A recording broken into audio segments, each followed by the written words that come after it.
Testing 1, 2, 3, 4.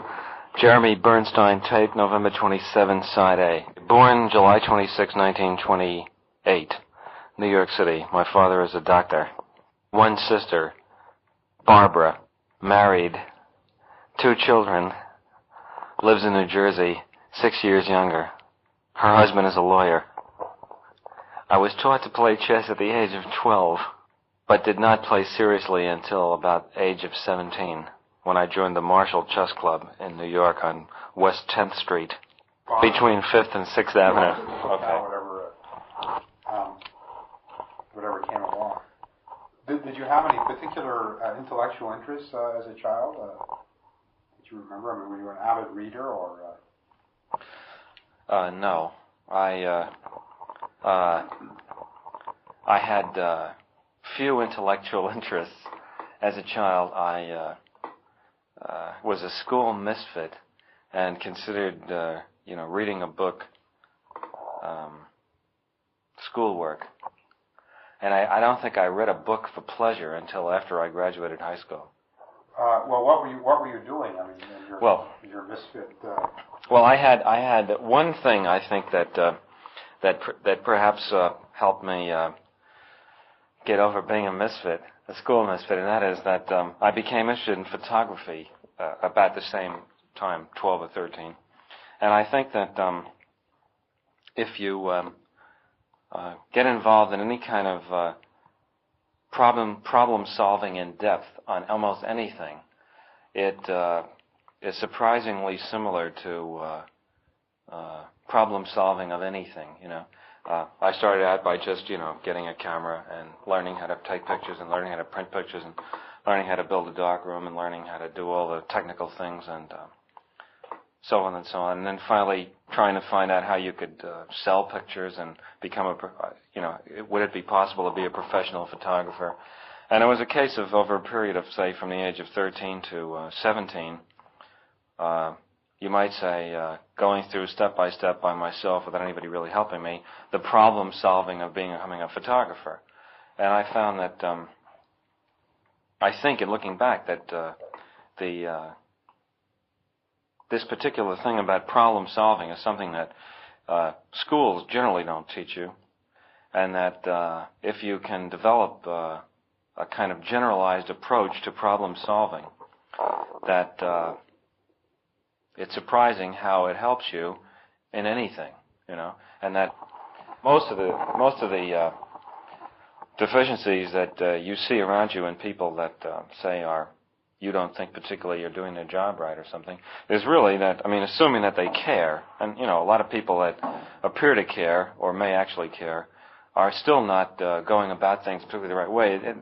When you think about it, I generally find that it's just that they don't have a good generalized approach to problem solving. They're not thorough. They don't consider all the possibilities. They don't prepare themselves with the right information and so forth. So I think that photography, though it seemed like a hobby, and ultimately led to a professional job in photography, might have been more valuable than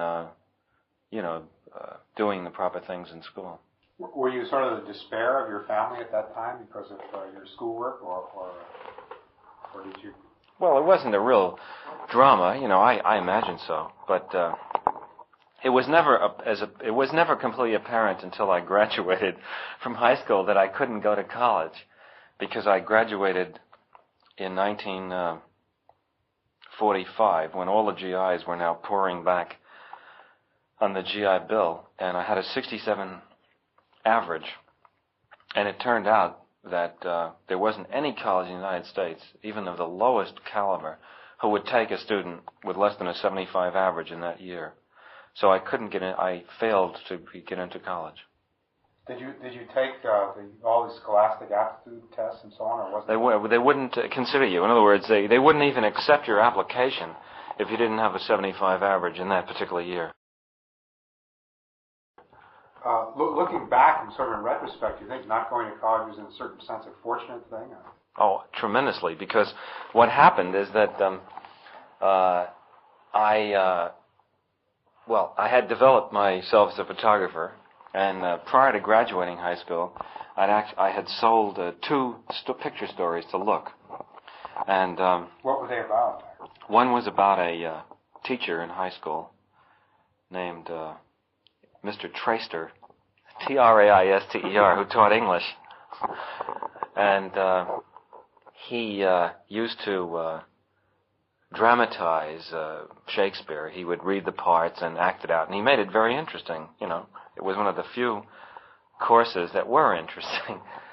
You know, most of the English courses that I had consisted of the teacher saying, you're to read 5 pages of Silas Marner tonight, and the next day the class was spent in sitting at the book like Emil Jannings in The Blue Angel, looking up over the book and saying, you know, Mr. Kubrick, and then you stand up and they say, when Silas Marner walked out of the door, what did he see? And if you didn't know what he saw, you got a 0. and that was it. And as a matter of fact, I failed English once and had to make it up in summer school. But did you show aptitude for things like mathematics and so on? Anything like that? The only courses that I got good marks in were science courses. Yeah. I think I can't remember now, but I think I got about an 87 in physics. And not in mathematics, though, but in science courses I liked and did reasonably well. But anyway, Traister was one, and I forgot what the other one was now. But they bought these 2 pictures. Oh, and I also sold them a picture.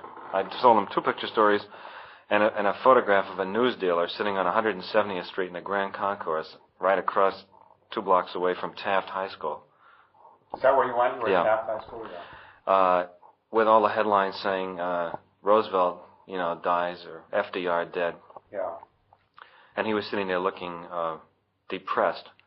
And they liked this picture and used it in a whole series about Roosevelt, and it was sort of the final picture of the series.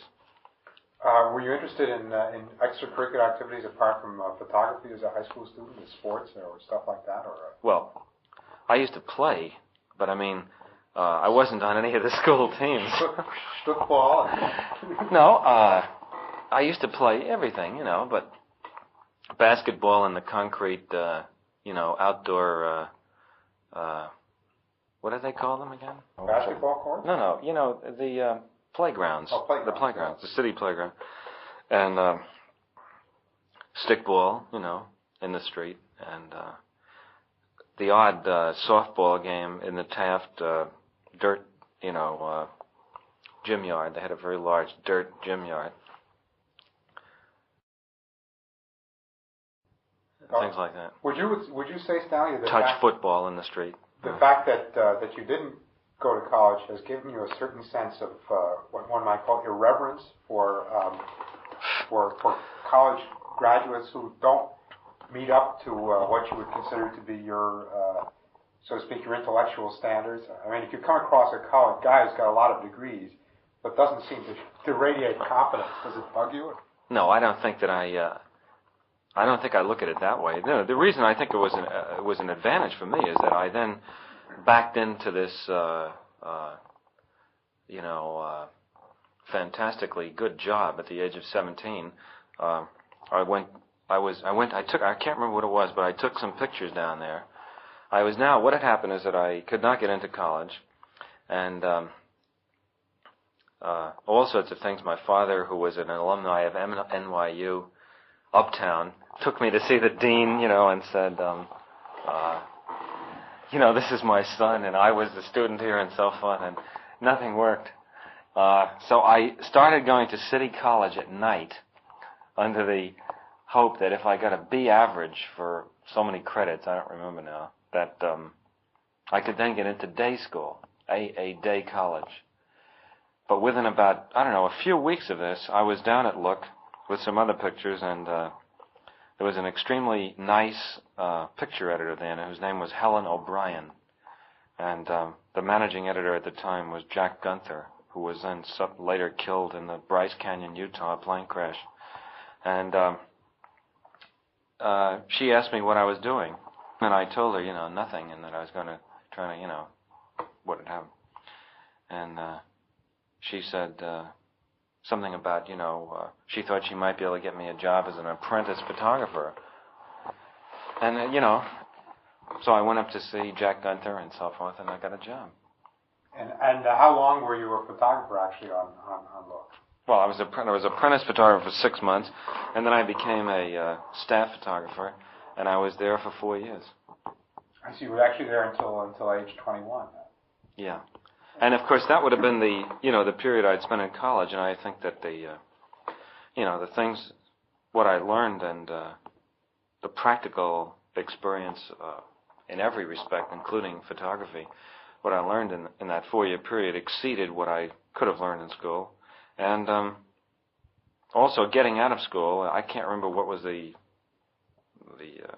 particular turning point, but being out of school, I began to read, and within a relatively short period of time, I would imagine caught up with where I probably should have been had I had a modicum of interest in things in high school. Because, I mean, after all, you really only miss, I mean, before you're 12 or 13, how many serious books can you read? So I only really blew 4 years of part-time reading.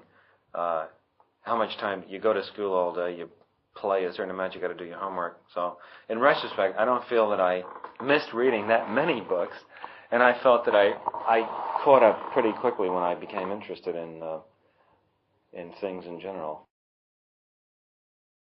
Well, what first gave you the idea of actually going into the movies as opposed to... Like everybody else, I was always very interested in movies, and I used to go to see films, and I'd say practically every film. And I used to see all the films at the Museum of Modern Art and the Thalia, and actually at that time, when I was a teenager, there were the so-called art house didn't really exist to the extent it does now. It was the post-war Italian the Rossellini pictures, which brought the art houses into existence. So there weren't that many good films that were ever played in the theaters around, except at the museum. Anyway, I used to see all the films, and I knew I'd seen them all a number of times at the museum. And a friend of mine, who subsequently has become a film director, named Alex Singer, was working as an office boy at the March of Time. And one day he told me that it cost $40,000 to make a March of Time, and it was a one-reeler. And I said to him, gee, that's a lot of money. I said, I can't believe it cost that much to make, 8 or 9 minutes of film. So I called up Eastman Kodak and checked on the price of film. And then I called up the laboratory and found out how much it cost to develop it. And I checked on how much it cost to rent 35mm movie cameras.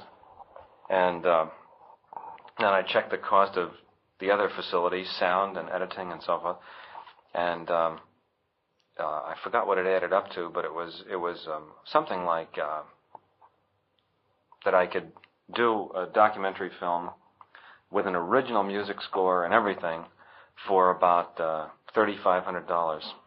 So I thought, gee, if they're making these pictures for $40,000 and I can make them for $3,500, surely I must be able to sell them and at least get my money back and probably make a profit, So, in fact, I think we thought that we could make a considerable profit because we assumed that if they were making them for $40,000 a piece, that they must be making a profit, And so I rented a 35mm IMO camera, that's spelled EYEMO, which is a spring-wound camera, produces a professional picture. And I did a documentary film about a boxer named Walter Cartier, who I had previously done a picture story for Look about, and I knew him. And it was called Day of the Fight. And got the whole thing, did everything. Alex helped me, sort of carried lights around and assisted me, and I did the whole thing, just myself and Alex and Walter and his people that he knew, and cut it. And another friend of mine who subsequently has become a professional movie composer named Gerald Fried, F-R-I-E-D, did a film score and got the whole thing finished for $3,900. And then when we began to take it around to the various companies to sell it, they all liked it, but we were offered things like $1,500 and $2,500 and so forth. And this is, by the way, when you were still age 21, roughly. Well, less than that. Less than or equal. I did this about, I'd say maybe 9 months before I quit Look, about 20 plus. Yeah. And at one point I said to them, Christ, why are you offering us so little for this? One reel shorts, get more than $40,000. And they said, what, you must be crazy. And I said, why do you think that? And so I told them about the March of Time, and anyway, they said it was, was ridiculous. And shortly after that, the March of Time went out of business for the reason we later found out that they were spending approximately, if the March of Time sues me for this, Alex somehow found out when he was working there that it was costing $40,000 to make one of their one-reelers. And they went out of business. Well, anyway, I finally sold the film to RKO Pathé,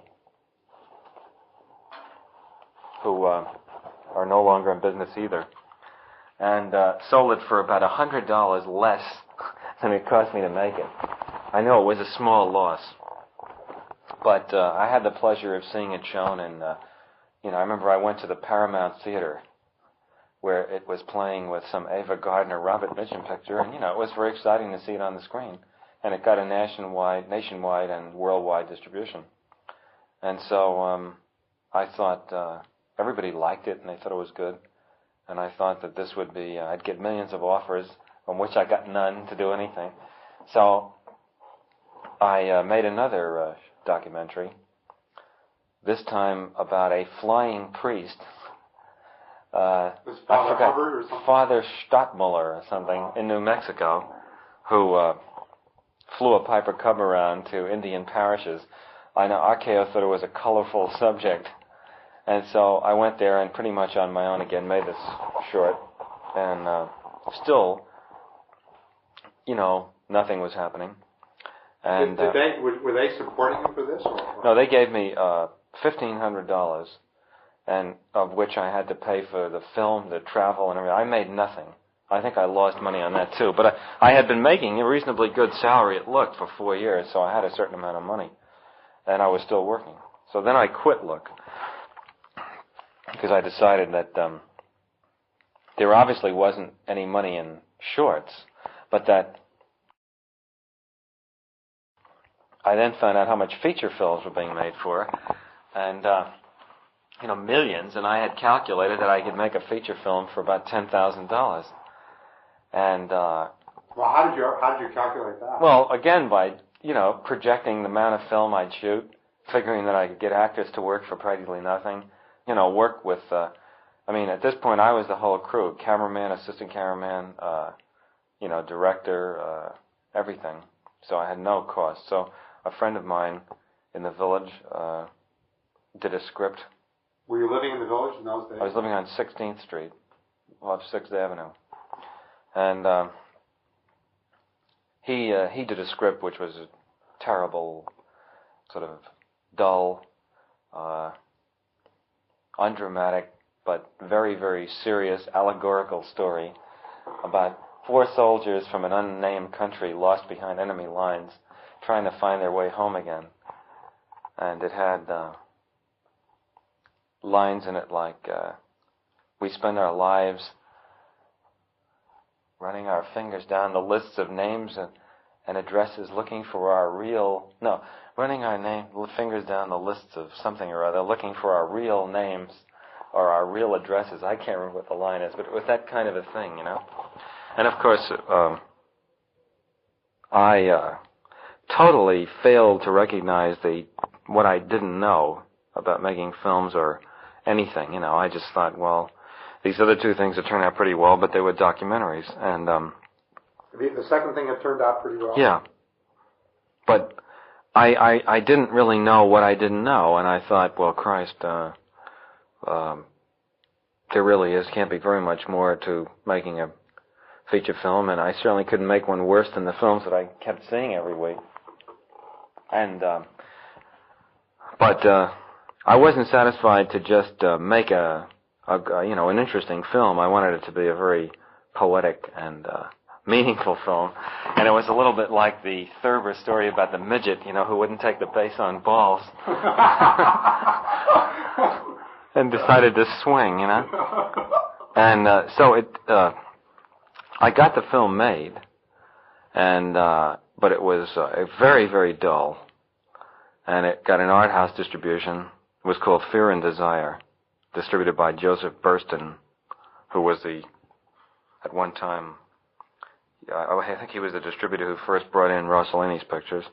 It got a few reasonably good reviews. It got a nice blurb from Mark Van Doren, and who was very kind about it. And it had a few, good moments in it, but with the exception of one or two of the actors, they were all terrible actors, and I knew nothing about directing any actors. Well, how did you go about directing them? Just sort of. Well, I don't remember.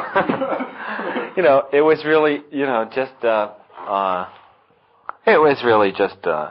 well, actually, from some of the so-called professional efforts I've subsequently seen, people doing, I would say I didn't go about it that much differently than a lot of people do, but I didn't really know anything, But there were some good moments in it, and as I say, it even got a few good reviews.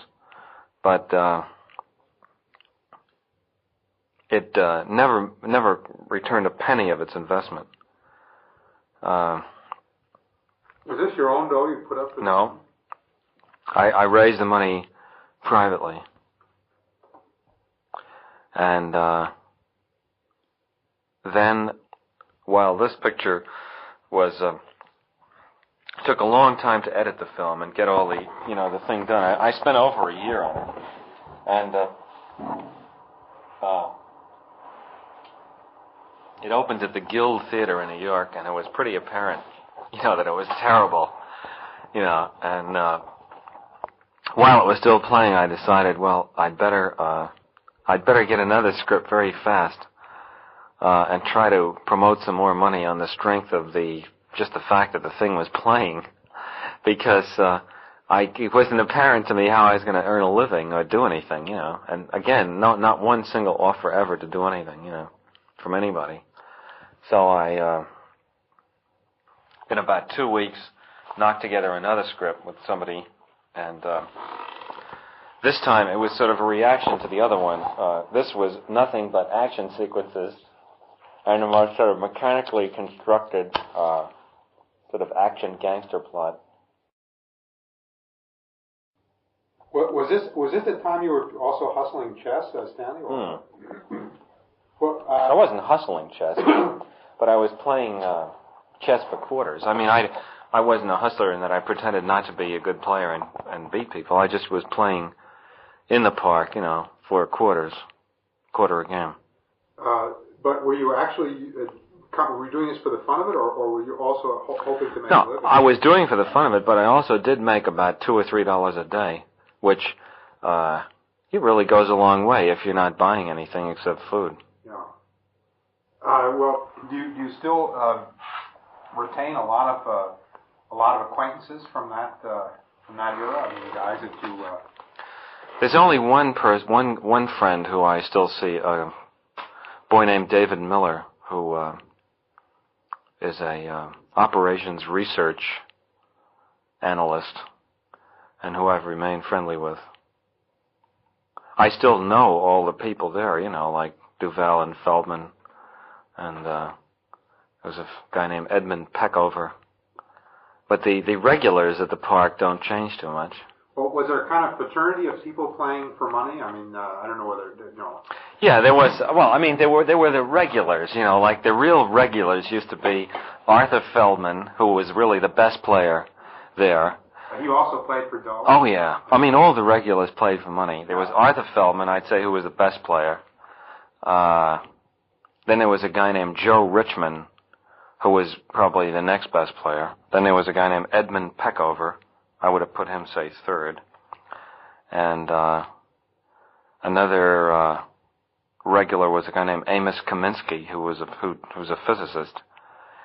He would have been next. Then I would say myself and David Miller, about equal.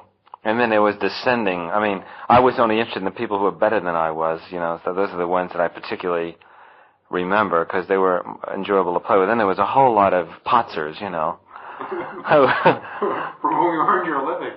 And semi-potzers, you know, and people who put up fierce struggles, you know, but who invariably lost, you know. How many hours a day were you putting in down there? Well, when I was waiting for things to happen, you know, waiting to get an answer on something which went on for months, you know, sometimes, I would go there about 12 o'clock and stay there until, you know, midnight. I'd say a good 12 hours a day with breaks for food. You were sort of playing under the lights? Oh, yeah. In the summer, it was marvelous, you know. You'd out of doors with those concrete tables. Yeah. In the daytime, you get a table in the shade. And at night you get a table by the light. And if you made the switch the right way, you had a good table all the time, you know. But, you know, there are those two end tables where the light is by the fountain that have the best light at night. And those were always the tables at night that you were trying to get. And did you have a sort of regular clientele of guys who would just, you know, out of sort of misguided pride would come back and... Well, I used to play, of course, a lot with the better players because they'd give me odds. And because they, you know, they couldn't get a game really. For instance, Feldman used to give me a pawn and move, and with a pawn and move, I never really kept track, but it was pretty even. I mean, Feldman didn't make his living off me, you know, but when there was no sort of real potters around, then the better players would play each other, and would give, you know, fair odds, so there would be a pretty good game. Like there were some players that would just give you always white, which was a small advantage, but it was an advantage. Pawn and move, of course, is well, the smallest advantage would be white. Then the next advantage would be two moves, you know, and then the next one would be pawn and move, you know. How did you stack up in the Marshall Chess Club? How would you stack yourself up in the Marshall Chess Club at that time? I won the B tournament. And I played in one A tournament and finished around in the middle. But you think that... Well, I would like to point out to you that the A tournament, though, is not the top tournament. The top tournament is the club championship. So, you know, that you can figure out where I stood. But you think you would give Duval a pawn and move, roughly? Is that a serious appraisal? Oh, absolutely, yeah. Yeah. That's rather depressing. And when did you get launched after this point into the movies again? Well, as I say, when Fear and Desire was still playing the Guild Theater, I spent about 2 weeks lashing together this all-action script, and let's see, now what is he in relation to the family? Well, the guy's name was Mo Bousel, B-O-U-S-E-L, and he has 2 drugstores in the Bronx. Mo Bousel co-produced and put up the money to make Killer's Kiss. His name is Morris Bousel. And that... M-O-R-R-I-S, B-O-U-S-E-L. That was not a great financial success. It was at that time that I was playing chess for quarters in the park. I told him that there was Speaking of Jimmy Harris. There was a guy in the village who was making films by himself. I mean, just doing everything together. And that he thought that you and he should get together, and introduced you. And then Jimmy suggested that, I mean, this is the impression I got, which may be wrong. Jimmy suggested that he could take the producing burden of the films. Is that right? Finance the films or something. Yeah, well, I had made Killer's Kiss, the second feature film, and substantially that's what happened. Well, first Jimmy and I made The Killing, and... I mean, you made that by yourselves? Or? No, we formed the company, which was called Harris Kubrick Pictures Corporation, and after looking for a story, we bought a book called The Clean Break by Lionel White, And this was the story that we made into The Killing for United Artists. United Artists had bought Killer's Kiss. Well, first of all, United Artists' function was only to finance and distribute the films. It was up to us to hire the people and make the film. And I presume that United Artists thought that if The Killer's Kiss could be made, on the semi-professional basis it was, that with an adequate amount of money, which was fairly minimum anyway, that, we could make a film. Jimmy had to guarantee completion of the movie, which means that if the movie ran over the budget, he had to put up all the extra money, which is a great safeguard, and especially since financially he was responsible to make this kind of a guarantee, it wasn't that much of a risk on the part of United Artists. Well, we had a very good cast, but none of the people were big stars in the sense that they were extremely choosy about what they were in. And I would say that all of them had probably been in worse films than they might have, even at the beginning, thought this one might turn out to be. Wasn't Marilyn Monroe? The principal cast was Sterling Hayden, Colleen Gray, Marie Windsor, Elisha Cook Jr., Joe Sawyer, Ted DeCorsia, Vince Edwards. I saw that film. Who became Dr. Kildare. So long ago that I'm just trying to remember. Well, how it was the one where Sterling Hayden dies in the end, isn't that right? No, he gives up. The money blows away at the airport, and he gives up. I'm very confused. You probably haven't seen the picture. No, I remember Sterling Hayden very clearly, but I can't. You're thinking of the Asphalt Jungle. That's why you thought Marilyn Monroe was in it. He dies at the end of the Asphalt Jungle in a field with a horse. Oh, that's right. Yeah, you're thinking of the wrong picture. You never saw The Killing. Maybe that's so. Yeah. If you want to see it, there's a print at the Museum of Modern Art. United Artists could give you the print. So anyway, we made The Killing, and somehow Dory Sherry saw it, and he liked it, and he was the first one who really showed any interest in us, and to the extent of offering us any sort of a deal to make another picture. And so we went to MGM and looked through the deal was that we could look through all their backlog of story properties, and if we found one that they liked, we could do it. And I think I tell you this. We came up with this Burning Secret by Stephen Zweig, and I did the screenplay with Calder Willingham, about which time Dory Sherry was, not taken out of, his job, and the project came to an end. Sort of before, just about the time the script was finished. And it was at that point that you ran across the old war story. Well, it was really sort of concurrent with this that I remembered reading Paths of Glory as one of the few books that I did read. Is it a fair description of Jimmy to say that he's independently wealthy? Is that Yes. You have to have patience because if you don't, your own frustrations prove to be too much of a distraction. It is a slow, it's like those games where you jiggle all the balls into place. Sometimes there's more balls you're jiggling than others, but it's largely that. And if you allow yourself to become irritated, then it's just another distraction. Well, how do you keep yourself, so to speak, amused when, there are all kinds of minor delays where something breaks and you've got to go sit down. Because I keep thinking about the next things that I'm doing.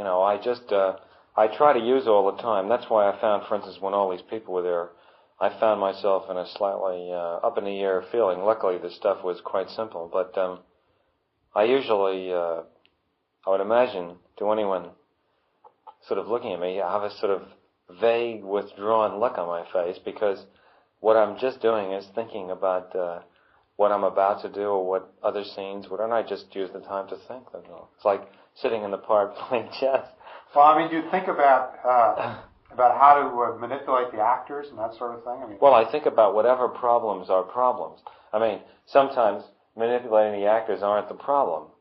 Sometimes the problem is the story or the schedule or a set that isn't completely designed or something. But whatever it is, I always have plenty to think about.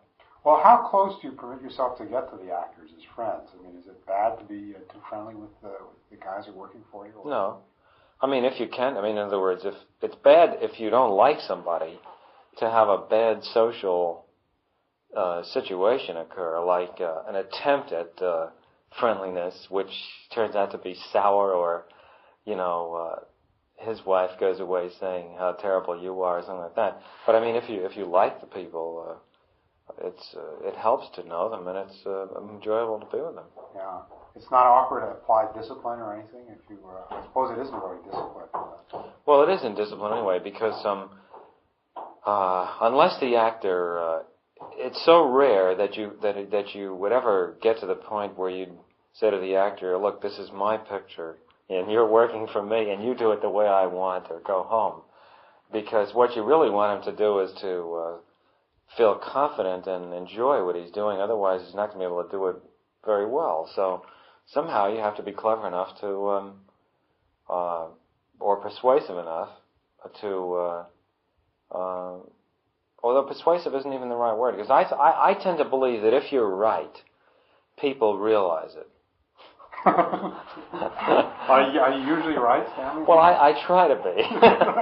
No, but I have found that when I am right, you know, when in retrospect it turned out to be always right, and in doing it, it seemed right, and so that you do not usually find difficulties arising if you're right, unless the actor is incapable of doing what you're asking him to do for limitations of his talent or his emotional range or something, and he gets insecure and thinks of a lot of reasons why you're wrong, but really what he's trying to do is avoid failing, you know.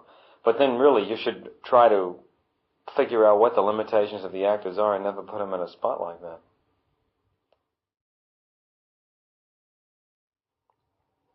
After leaving MGM and The Burning Secret, prior to this, Jimmy and I had bought Paths of Glory.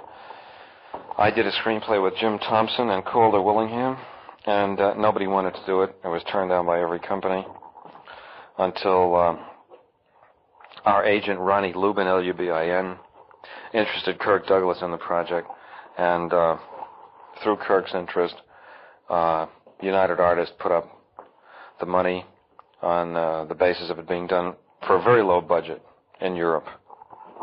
The picture was a moderate success, but it was nothing to create opportunities for us because of big grosses or profits. The reviews on it were very good. Many reviews were superlative, and from that point of view, it was an enormous success. The greatest virtue of the film was that I met my wife, Christiana, who was an actress. I was watching a television broadcast, looking for an actress, actually watching someone else, and saw her, and got in touch with her agent. She came into the studio, we met, I began dating her, and we subsequently got married a year later. She is a marvelous actress.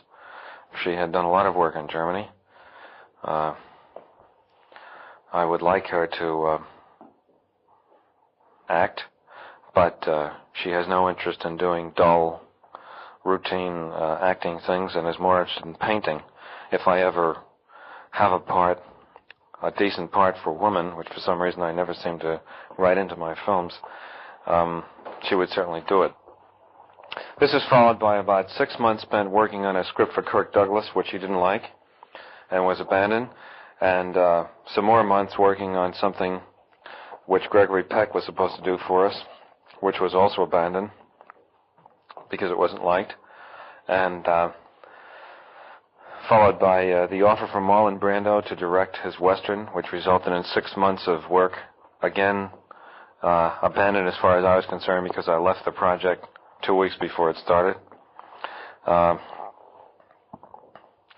This was followed by a script called The German Lieutenant, which again no one liked, and followed by Kirk Douglas's offer to take over Spartacus after a week of shooting, which I did. And you find yourself... Yes, my narrative criticisms, which were at first so enthusiastically received, began to grow pale as time went on due to the counter pressures of the writer, Dalton Trumbo, and Kirk's producer, Eddie Lewis, Lewis, who did not see eye to eye to me, with me on the story. Between the shooting and the editing of Spartacus, 2 children were born to me, to Kristjana, Vivian and Anya and Vivian. I was on the picture almost 2 years. Children's names: Vivian Vanessa, age 5, Anya Renata, age 6, Catherine Susanna, Catherine spelled K and an E at the end, age 11. Only about 8 weeks was spent in Spain doing the battles and the big march bys. The whole picture was done on the back lot at Universal.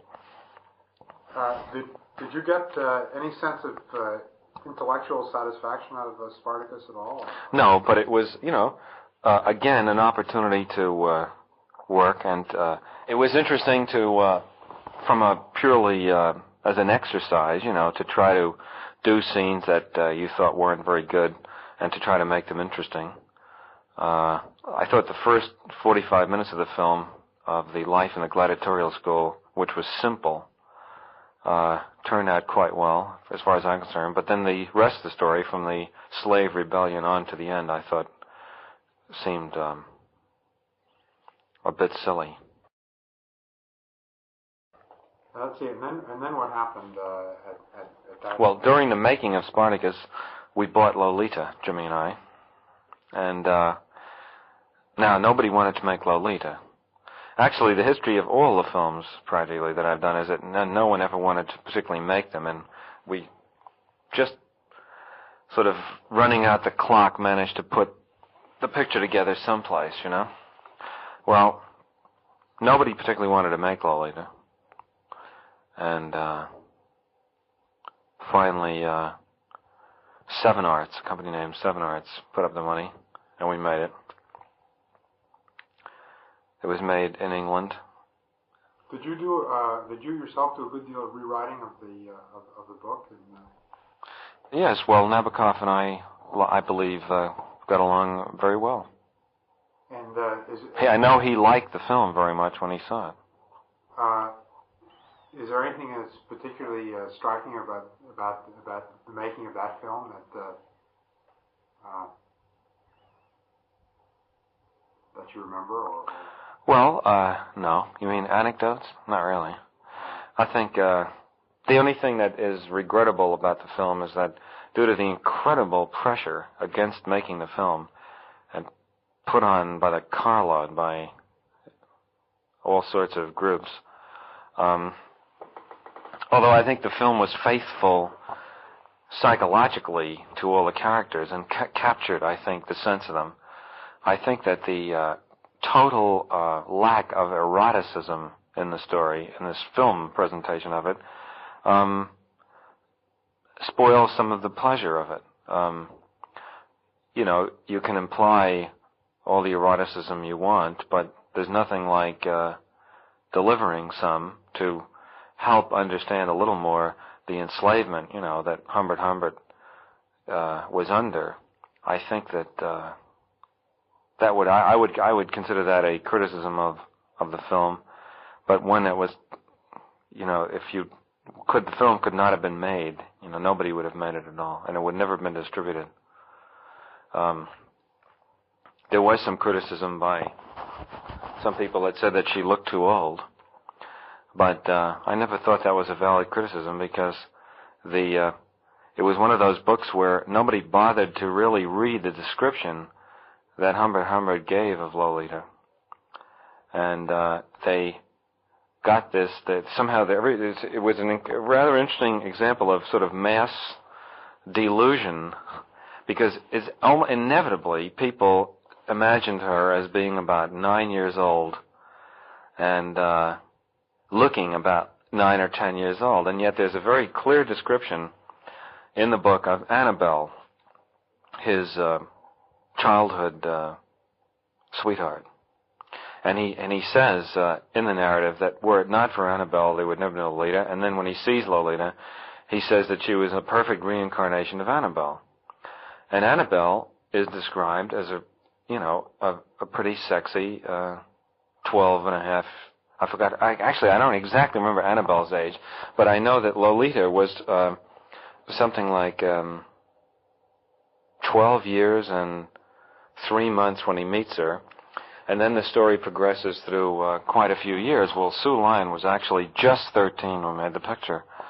And I thought this criticism was not valid. Many of the people who wrote it, I think, I know, didn't bother to really read how old he said she was and what she looked like.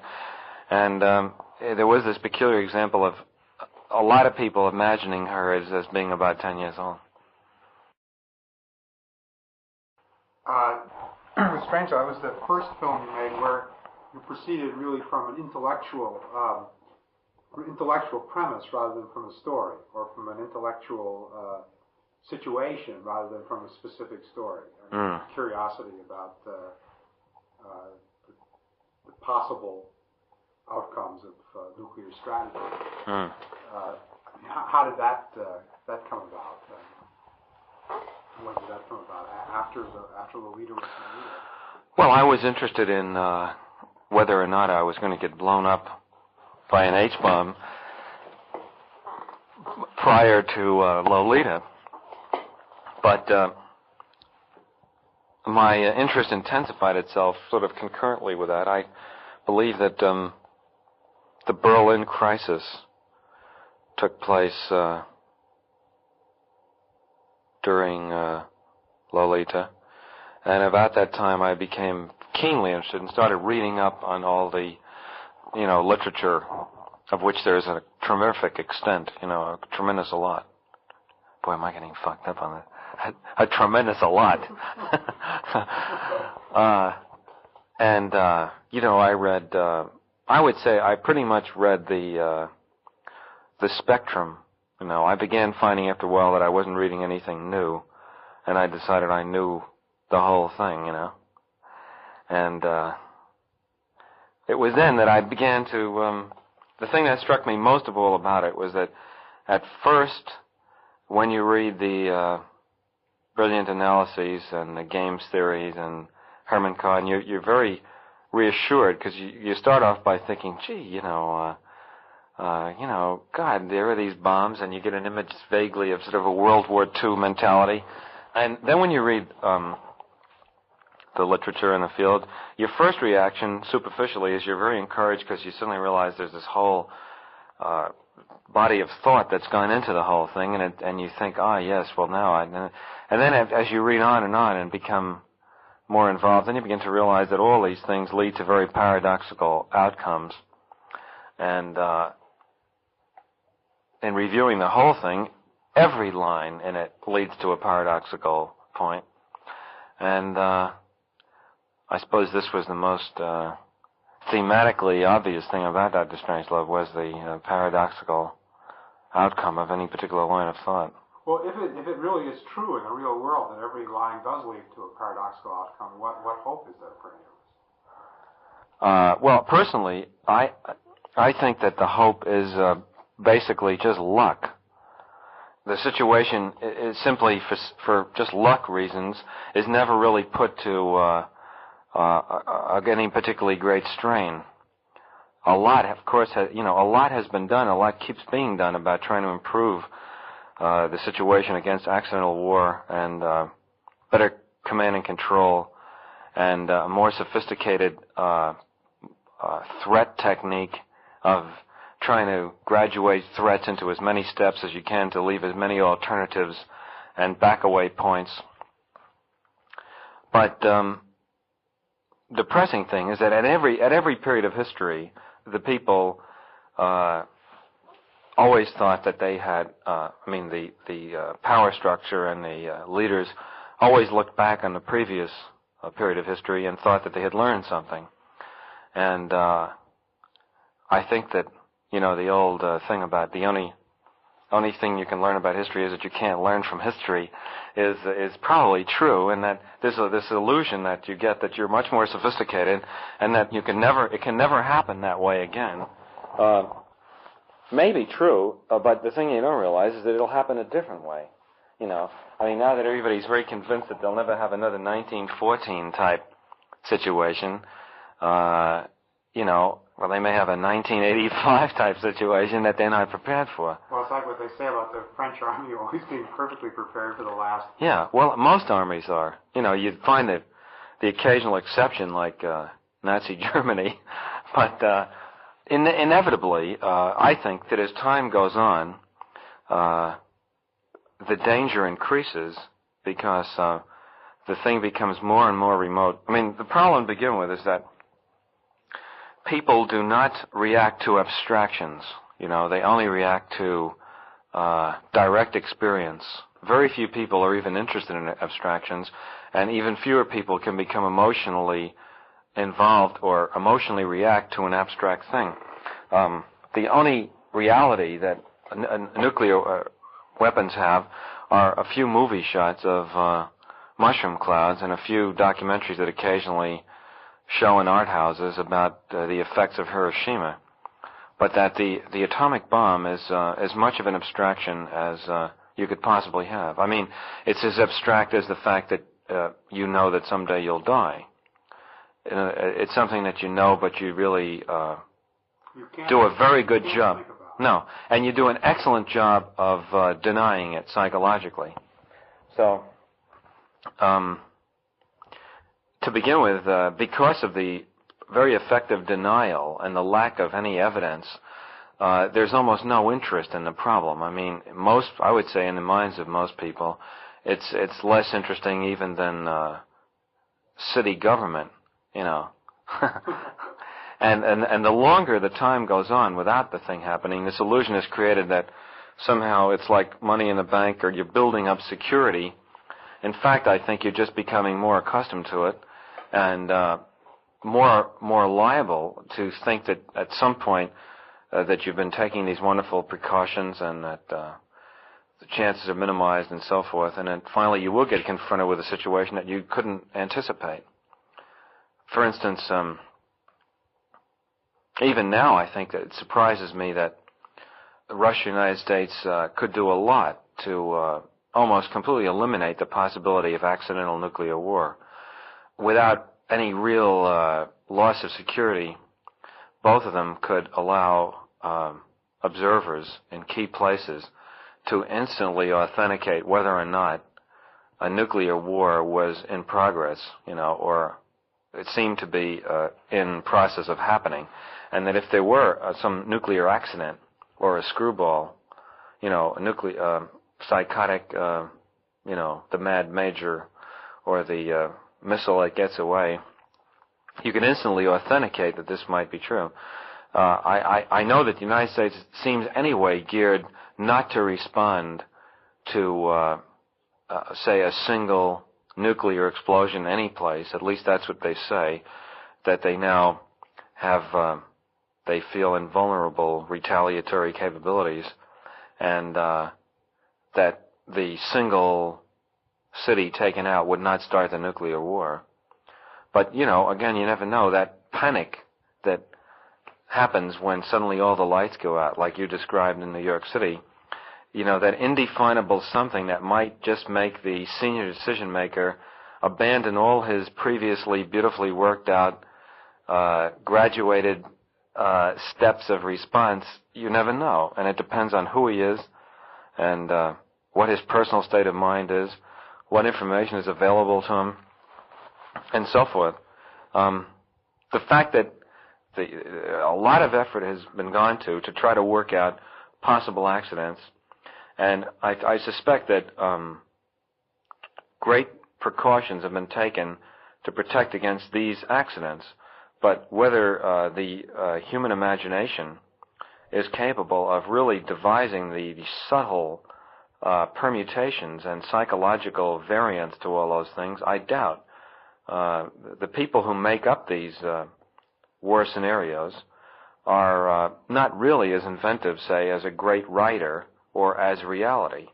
I think Herman Kahn is a genius, and I think that he can envision certain situations, but when you read the many of the sort of war scenario possibilities, they don't strike you as being the work of a master novelist. They don't really seem real. You know, they're political possibilities, but they don't have the real trappings of reality that might, you know, confuse and panic the decision maker in the real circumstance.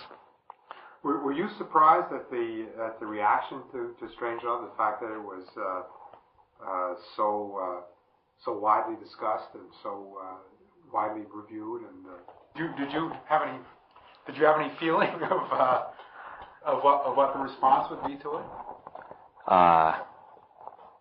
Well, I mean, all films are reviewed. The discussion went beyond reviews, but I mean, it was quite obviously something that might become a controversial issue. Well, when you got finished with it, did you have a sense that, in some sense, that it was a winner? I mean, was it a thing that you really? Well, I was very pleased with it. I mean, when you say a winner, I mean, I thought it was I was very pleased with the film. It happened to also be a very successful film commercially. How did Terry Southern get into the act? Well,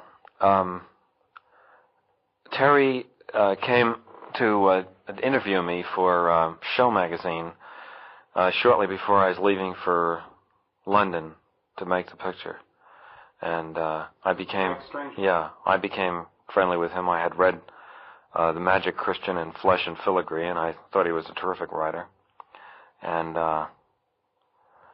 I came to London and started. You had the script pretty well. Oh, the script was done, and it was done in its black comedy form. A fact which a certain amount of confusion has been created about in certain areas. The script was done. Peter Sellers was cast, and I was coming over here to prepare the film. And I, thought Terry was very talented. I never stopped working on a script. I like to work with somebody else because under the time pressures that you're under, you can't afford the sort of lapse of intensity that if you work by yourself you might suffer. And Terry seemed like an ideal person because the style of the script was similar, to his sense of humor. And so about 6 weeks before the picture started, I asked him if he wanted to come over here and work on it with me and do some more dialogue and revision. And he came over. He worked for 6 weeks, and that was it.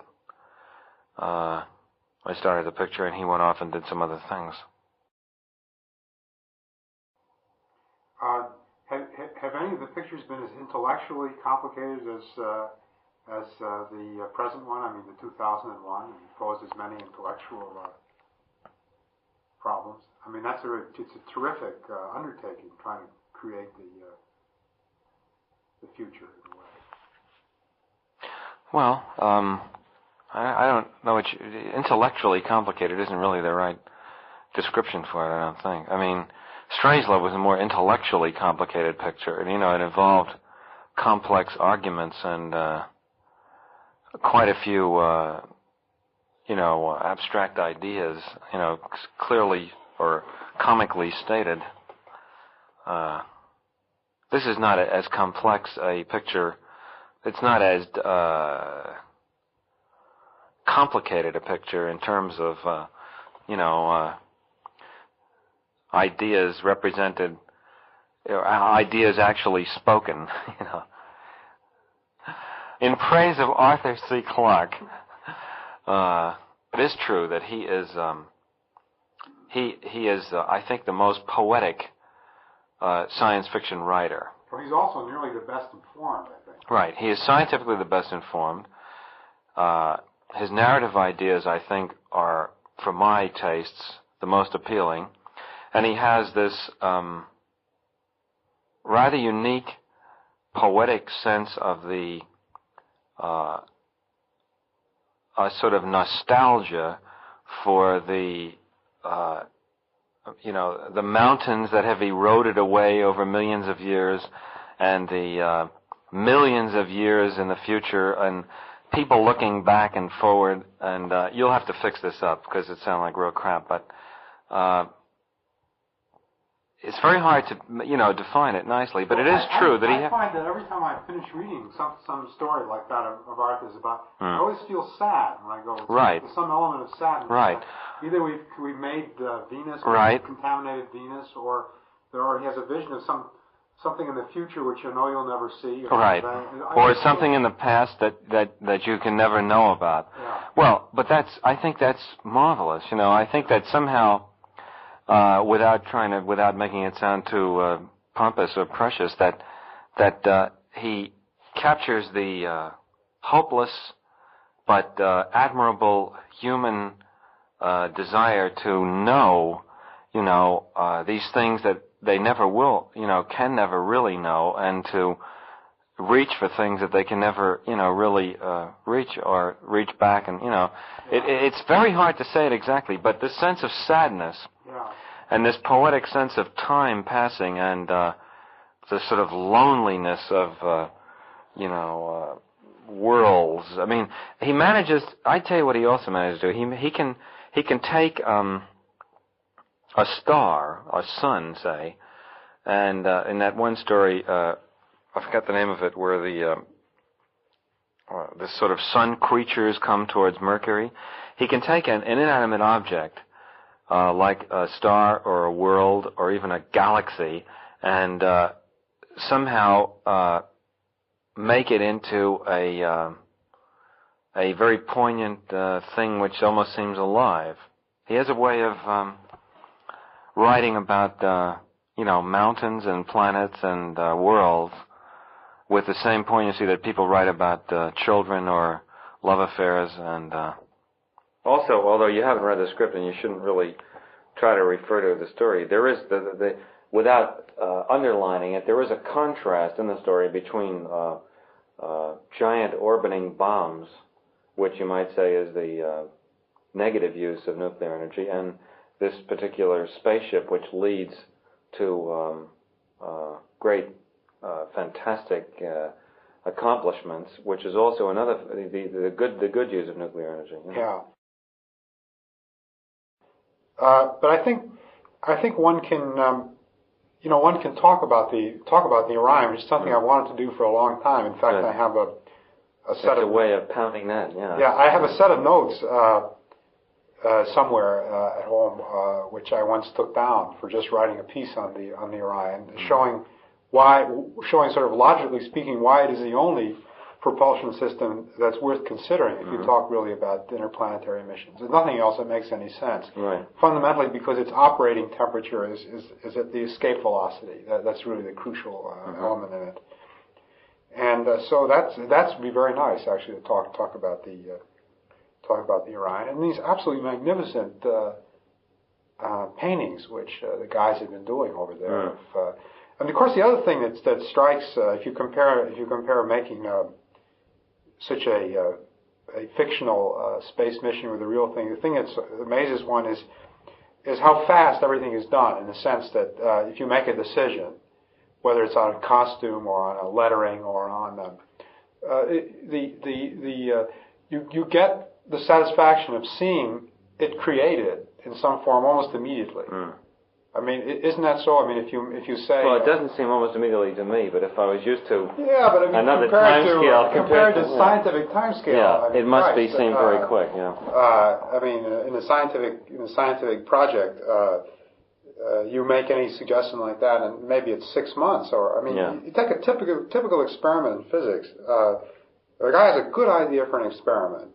By the time you get an answer out these days, typically it's a year and a half. Wow. So it's a completely different order. It's interesting that you would feel that way, because to the average person, the time scale of a movie seems like time has stopped. Most people are so bored and so astonished when they see the pace of things.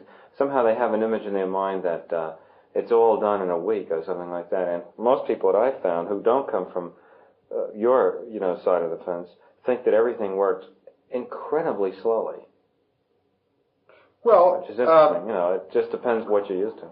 The thing, when you shipped me over to watch that television thing, of course. Oh, that's right. You thought so too. Yeah. Well, but that's a different side of it. Oh yeah. That's a side of making these sort of quantal sequences in which you work for 3 hours to extract 30 seconds on the thing. That would drive me off of my head.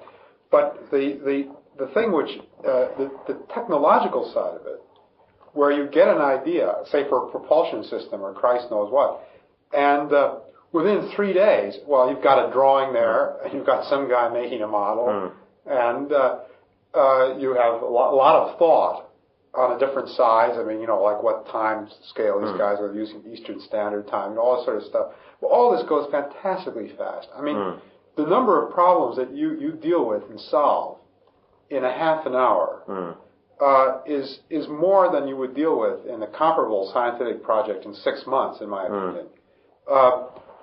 Because of course you're just working in a different medium in a sense that you don't really have to worry, say in the case of a spaceship, about the structural stability of these things. I mean, you might spend 6 months or a year computing something out on machines. Well, you know it's going to work and it can be designed. So, or you take that as a premise, and then you put something there which in principle is going to work, and then you can stop at that point. I mean, that's what really constitutes the difference in. It's very interesting. I find it extremely remarkable.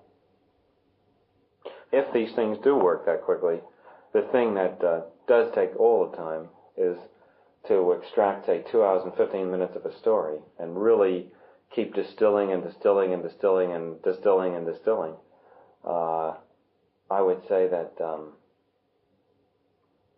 if you count the time that's spent during the shooting day also working on the story, in rehearsal and rewriting and so on, I would say that an average of at least 4 hours a day has been spent on this story. Much more than that, because in the real solid writing period it was like 8 hours a day. But let's just say it averaged 4 hours a day for 2 years. Say an average of 6 days a week. That's 24 hours a week times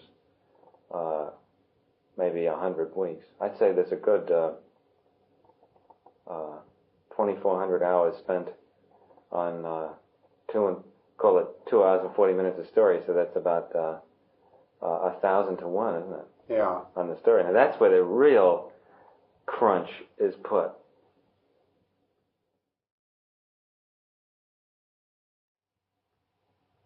One doesn't get the impression that film directors do think a great deal. You say that. They're supposed to. It helps. That they're great. They're great sort of. Let's get this quote. I think we ran out. Quivering reed. The analogy of using the frustrating, wasted time periods on the set for thinking with thinking on your opponent's move in chess. Was telling me a thing about the daily working with or without cutters, which I didn't completely understand. He said that when he directs that he has a cutter who works every day, and that you do not have a cutter who works every day, and that this is somehow a good thing. With the exception of a few directors, like David Lean, and, let's not say who, with the exception of a few directors, most people have their film edited by film editors as they go along. And then when the film is done, they look at the film and dictate some notes about it.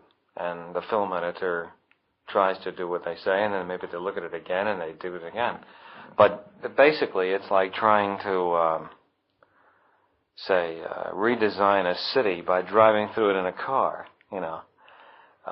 You can notice a few things and say, you know, put that traffic light in the middle of the street, or those buildings over there look kind of shabby or something. But if you really want to do it right, you must do it yourself, you know, piece by piece. So I think by now I have enough sort of ability to imagine the way a scene will come out so that I can tell, without editing the material, if I have enough film coverage and, you know, what I can do with it. And then I edit the film with the editor myself when I'm all finished. But you haven't done any editing up to now. None, no. Just the thing, just slinging together that thing you saw. Because I don't see how you have these, you know, a couple of these few minute sequences, this and that. I don't see how you could edit that, really. I mean, well, how would you? Well, you haven't seen them. That's only a fraction of the material. In other words, what you've seen is only the comings and goings of other scenes, to just show you what the set looks like. I mean, we've shot about 80,000 feet of film already. See, what is 80,000 feet in time? It's about, it's 5,400 feet an hour. 5,400. It's six times 9, yeah. 5,400 feet an hour. How much film will you shoot before the whole picture is done, would you think? By the way, that isn't a lot of film. People have shot 1 million feet of film, actually. You mean in their lives? No, I mean in a film. If, say, a picture is 3 hours long, it would be 16,200 feet. So what ratio is that? That's about 50 to 1 or something, isn't it? More. Yeah. 50-something to 1. It's almost like 1,000. It's almost like 1,000 to 1, isn't it? No, it isn't. 90% to 1. That is that. Film directing, I think, is a misnomer for anybody that seriously wants to make films, because directing the film is only, you might say, 1/3 of the process. You know, writing the film, directing the film, and then editing the film is, you might say, the whole job. And it's only the old major studio image of how a film was made, that the producer held in his hand on the palette, you know, the various people, the artist, the cameraman, the actors, the film editor, and the director, and so forth. And the director was really just sort of like a senior member of the crew. And that, he had no real integrating status in what happened. I mean, there were the few exceptional characters, even in the great days of the Hollywood studios, who somehow exerted their authority over what went on. But, even today, you talk about directors have the right of, they call the first cut, which means they must approve the first cut, but then after then the producer can do whatever he wants. So it's a meaningless right, in other words. Virtually. And it's a right to try to persuade someone. Because, if you don't even have the right of the first cut, you can't even explain what you want. But I have, I do the cutting myself. You have a picture of yours at this stage, is your picture completely goes out. Is that has always been like that, or is that a... let's see. It was like that on Dr. Strangelove and Lolita, and I think Paths of Glory, I don't remember. Subject to delivering the minimum censorship requirements to playing it. And the way you make deals, the way you make that arrangement is that you say the picture will not be longer than a certain period of time, and that you will deliver the minimum required censorship so that the picture can be played. In other words, if they just say give it to us any way you want, and you deliver a picture that is legally unplayable, they have to protect themselves against that, you see.